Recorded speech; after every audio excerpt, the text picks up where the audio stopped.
Welcome to Pulp, Diction, the podcast where I talk about movies with my friends for an academic obligation. Hello, welcome back, single dads and other assorted Pulp Diction fans. We're doing this again, top 5 Christmas movies, because I have not been allotted enough time to do as many actual episodes this month as I would have liked to because of school. But now school's out, I'm on break. My mental sanity, as opposed to physical sanity, my sanity is I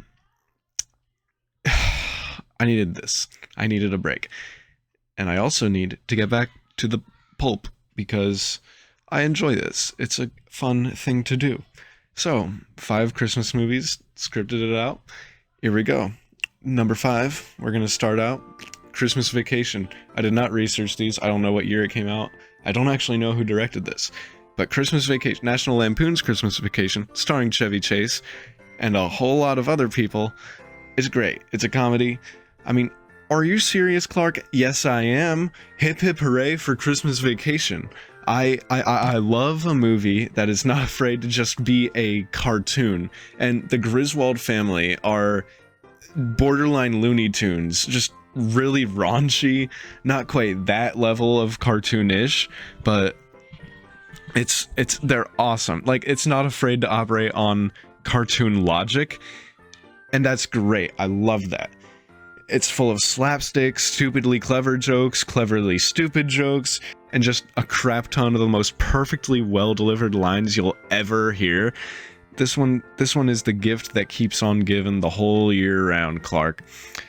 And you can say what you will about Chevy Chase, you'd probably be right, but, I mean, back in his prime here, there were a few people that could put a comedy together quite like he could. Hello, yes. John Gibson cameo.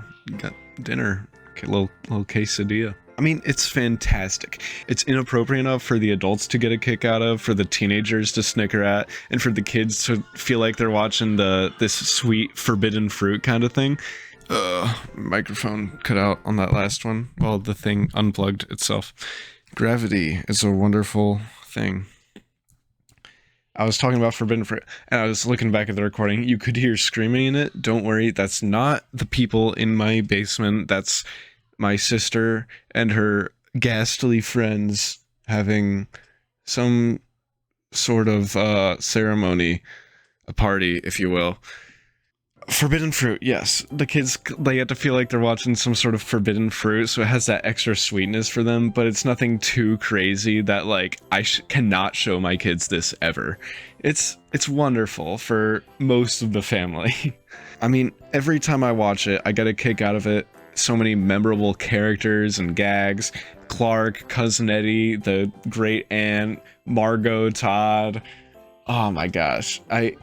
It's impossible for me not to love it. They're at the threshold of hell. I mean, come on. Hallelujah. Holy sh**.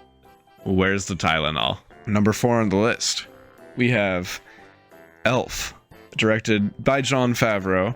Came out mid-2000s, I believe. And, I mean, it's Elf. It was gonna be on here. Come on. It's been making me laugh since before I can remember. Everyone loves it. If you don't, I trust you slightly less. I have a friend who likes to watch this movie in July for some reason or another, but I kind of get it, actually. Like, sometimes you just need a quick, jolly old dose of Christmas cheer, and there's no quicker shot of that than through Elf. I mean, Buddy's antics never failed to amuse me, but it's higher up than Christmas Vacation because it has just a touch more sincerity that Christmas Vacation lacks, as much as I adore that movie. I mean, they're two different kinds of comedies, right? I mean, one is for the family, one is less so, but I feel like there's just a lot more under the hood of Elf, if you will. Not that comedy isn't an amazing art in and of itself, but just emotional value wise, I guess, Elf is just so much more rich. I mean, Buddy's story, not really belonging to the elf world, not belonging to the human world, trying to figure out where he does belong, where he fits in. He just can't figure it out, and I think that's very relatable to a lot of people. It's a very nice, sweet, important message. And of course, he learns to embrace himself and help everyone else. He learns to embrace himself. He helps everyone else learn to embrace their Christmas spirit. And it's wonderful. It's beautiful. I mean, every time. The climax with James Caan, excellent in this, by the way. I mean, wonderful actor. There's like an added level of hilarity to this now because I've seen The Godfather and Misery, which I had not seen when I was a kid. Thank goodness. But now that I've seen him in like actual dramatic roles, seeing him in this is, I don't know, it's kind of silly. The climax, yes, that's where I was. James Caan joins in on the song, the sleigh goes over their heads, Santa Claus is coming to town. It's wonderful. It's so lovely. I mean, every time I watch that moment, it's one of those moments, it's among the likes of Rocky and the Karate Kid in cinematic moments that make me want to jump out of my seat and just cheer. I want to join in on the song. It's great. I'm having a great time. And it's not easy to do that. Elf is funny, it's inspirational, it's high on the quotability meter even by this list standards, even though I worked in a lot more quotes into the last entry, and it just cheers me up every year. So yeah, I do get why someone would watch this in July, and I might need to in exam season, but I don't have to worry about that right now. 2 weeks, no school, feeling good, out of my mind. Number 3, Die Hard. Die Hard. I mean, come on. I know. Actually, Die Hard isn't a Christmas movie. Bruce Willis said so. You can look it up on Google.com. Bruce Willis, as star of Die Hard. Shut up. Go away. Nobody likes you. You're no fun! Almost lost my cool there. There's a Christmas movie reference for you. Shut up. Everyone has their opinions. I'm not changing mine. You're not changing yours. Whatever. I mean, even if it weren't a Christmas movie, which it is, it would be one of the greatest action flicks of all time. But it's propaganda. Shut up, loser, nerd. I mean, it's the brilliantly simple premise of just a cop in a building full of terrorists, executed in the greatest way it possibly could. And I know they're not actually terrorists, spoiler alert, but like, still, you know. It's written so perfectly, all these setups and payoffs, the character development building, the relationships, the charisma, everything about it is just awesome. Die Hard kicks ass, man. I mean, they managed to squeeze just about every ounce of creative potential out of the premise. There are few pleasures in life, okay, like watching John McClane tear his way through Nakatomi Plaza through this gang of crooks with it nothing but his gun, his foul mouth, and his wits. I've always thought this. It almost feels video game-esque to me, because like it's like a progression, right? He starts with just a pistol. Now I have a machine gun, ho ho ho, getting more and more and more stuff until the final boss, if you will. Which, ironically, is when he has pretty much nothing. I don't know, that's not irony. It's something or another. You know what I mean, though. I mean, seriously. It's airtight pacing without a single wasted scene. It's sleek setups for magnificent payoffs. It's adrenaline-pumping action sequences. It's witty one-liners. And its pure awesomeness in every facet make Die Hard the iconic action classic it is. Oh, but Dylan, I hear you ask. This is a list for Christmas movies. Why is it your favorite Christmas movie? I don't care about action movie. I'm so glad you asked. You asked. Yes. Die Hard. All right, hear me out. Stay with me. Die Hard is about John McClane. He comes down from the sky in a plane to save a broken relationship between himself and his family. And on the way, he's faced with evildoers in the form of Hans Gruber and his company who try to steal Christmas, or bearer bonds, as well as people who doubt his intentions or his abilities, or both. Now, let's talk about I've been holding the mic like this the whole time. This is a lot better. That's my fault. Now, we've talked about John McClane. Let's talk about the original Christmas story, okay? A man who comes down from the sky, from heaven, Jesus, to save a broken relationship between himself and his family, God and his family, which is humanity as a whole, right? And he eventually faces these evil forces who try to stop him, who try to get in his way, as well as people who are filled with doubt about who, if he really is who he says he is, the Messiah, right? He's the savior of Earth. McClane's the savior of Nakatomi Plaza, I guess. I mean, McClane saves the day, Jesus saves the world. Jesus comes into the sin-infested crap hole that is the world. John McClane comes into the sin-infested crap hole that is Los Angeles. The parallels just go on and on and on, and I could go all day. But I'm not going to. Is it a stretch? Maybe. Do I care? Abso-flippin' not. I could go on and on about why it's a Christmas movie, but I'd rather discuss why I hold it in such high regard. I love Die Hard because I love its characters, I love its action, its writing, everything else about it. You know why about 1 million action movies can be pitched as Die Hard on insert setting here? Because Die Hard is perfect. And when Hollywood sees perfection, they want to repeat perfection. Of course they can't, because the original is still the best. You can't improve on art. You can't improve on art. No, you can't improve on the original. In this case. Sometimes you can. But anyway, I digress. That's why I keep coming back to this wonderful action Christmas flick and its abundant Christmas themes, its music, its everything, again and again, every holiday season. I mean, he beats Hans because there's wrapping paper and tape. There wouldn't be tape and wrapping paper in any other... Number 2 on the list. Almost there. Almost there. I can feel the mic's about to unplug itself again because of defying gravity. That's not how that song goes, probably. I haven't seen Wicked yet. I should. I'm just not gonna say the title yet. Robert Zemeckis, director and co-creator of Back to the Future, once described Christmas Carol as the greatest time travel story ever told. I don't know about all that, but it certainly is one of the greatest Christmas stories. And to see its greatest adaptation to the silver screen, one need look no further than its Muppet iteration. Seriously, go watch my episode on this, our episode. Me and Lily and I talk about this. It's great. I could talk about it for days. A Muppet Christmas Carol, directed by Brian Henson, released early 90s, mid 90s. We talked about it on the episode. I don't remember. I don't care. It's wonderful.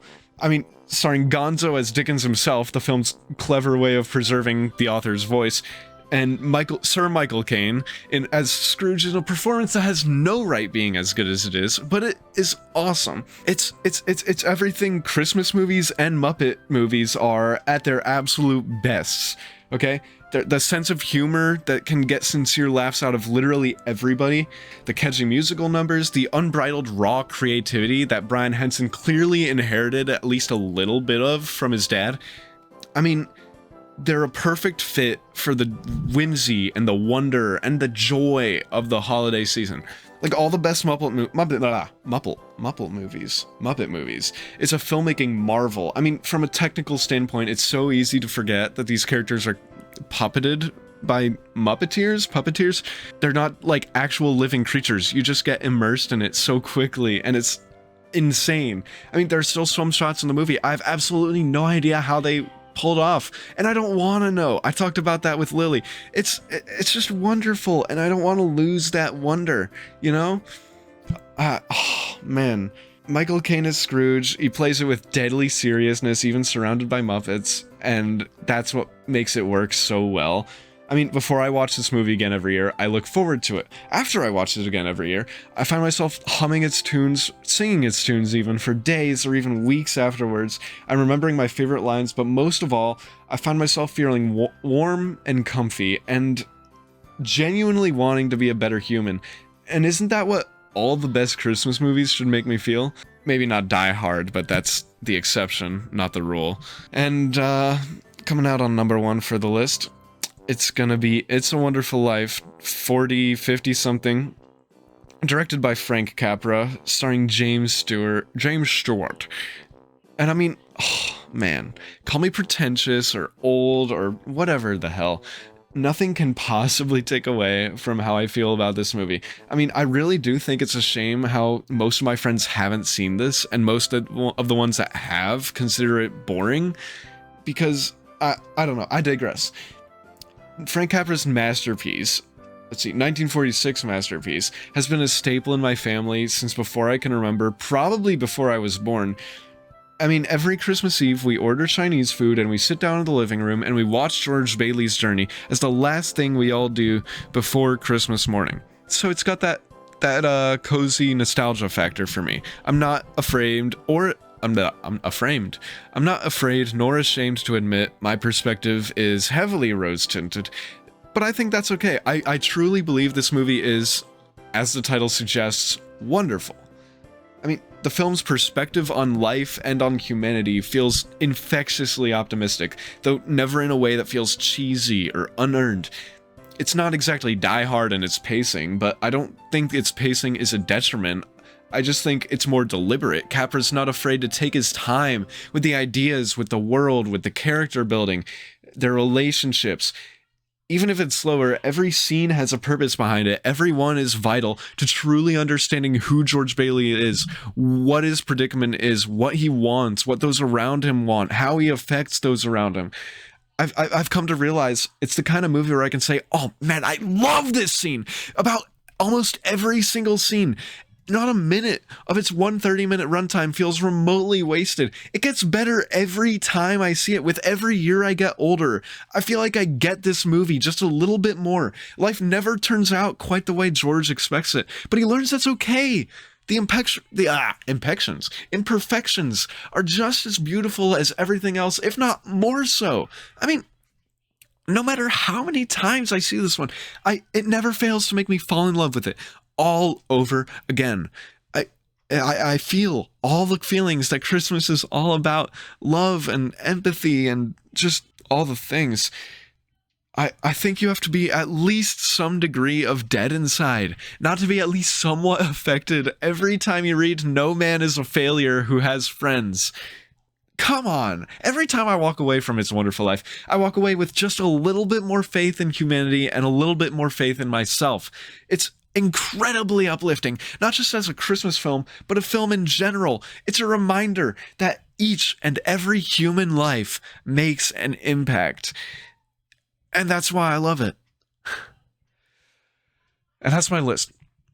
There are so many more movies I wish I could talk about. I mean, I could. There are no rules here. I'm setting boundaries for myself by limiting it to 5, because otherwise I'll be here all day. Home Alone probably hurt the most to leave out, but there are so many others I could talk about. I mean, Christmas Story, Polar Express, just off the top of my head. Not even mentioning the short specials like Charlie Brown Christmas, which is literally perfect in every single facet. Other old TV specials. And I mean, these aren't among my favorites, but I do want to shout out a lot of my favorite non-traditional or just Christmas adjacent Christmas movies. I have a list here: Gremlins, of course, Lethal Weapon, Terrifier 3, Violent Night, Black Christmas, and Batman Returns. I mean, these aren't necessarily my favorite Christmas movies, but they do something very different, and I appreciate that. Terrifier 3, we did an episode on Terrifier franchise. I have a lot of thoughts on that one. That's a film. That is a film. It's awesome. Somebody could potentially make an argument for other movies like Mean Girls, American Psycho, also wonderful films, both of those. But like, a lot of movies just have one or two Christmas scenes, nothing really Christmas centrical. I don't know. I think it's a stretch, and I want to set some rules for myself, because otherwise I'll be here all night. I truly do wish this list could be longer. I wish I could talk about how much I love all my favorite Christmas flicks, but I can't. I don't even have enough time to watch all my favorite Christmas movies every year.